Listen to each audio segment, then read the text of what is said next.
Hey guys, how's it going? My name is Jeff, and today we're going to be looking at this 1967 Ford Mustang Tribute Edition.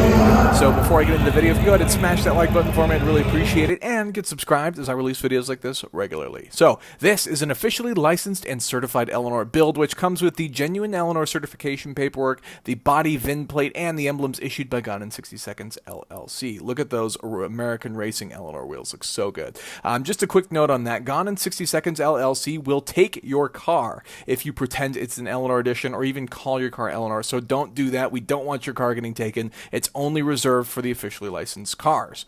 So inside here you can see this has a lot of the movie recreation parts, including the Go Baby Go shift knob you see there, and some Gone in 60 Seconds badging, and a lot of other components, including this little NOS bottle that's hiding in the back here. That's kind of hard to see. The exterior is obviously finished in gray pepper metallic, which is obviously featured to represent the car in the movie, including the black stripes and all of the GT500 components and things we have here. This car really is a resto mod in a sense.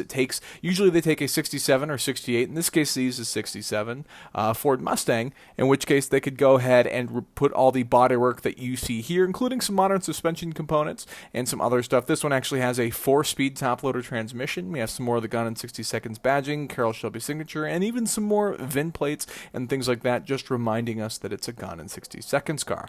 This one even has a 4-link rear suspension. The paint's been protected, and if you're wondering why all of this effort goes into these cars, that's because these kits can cost you as much as $325,000 to $350,000 to build one of these cars. So it's not cheap, and you understand why they like their money. And you can see the hood bulge and all of the other iconic components from the movie, and it looks fantastic. It looks aggressive. It's what we all think of when we think of iconic movie cars, or even muscle cars for that matter.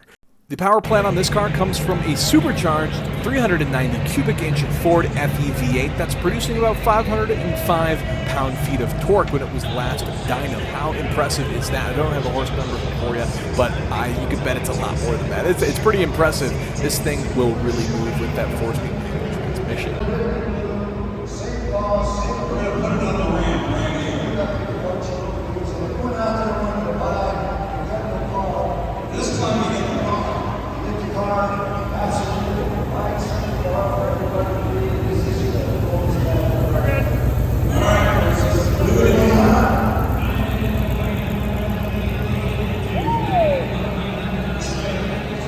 Thank you so much for watching that video. If you can go ahead and smash that like button, I'd really appreciate it, and get subscribed to release videos like this regularly. Thanks so much for watching.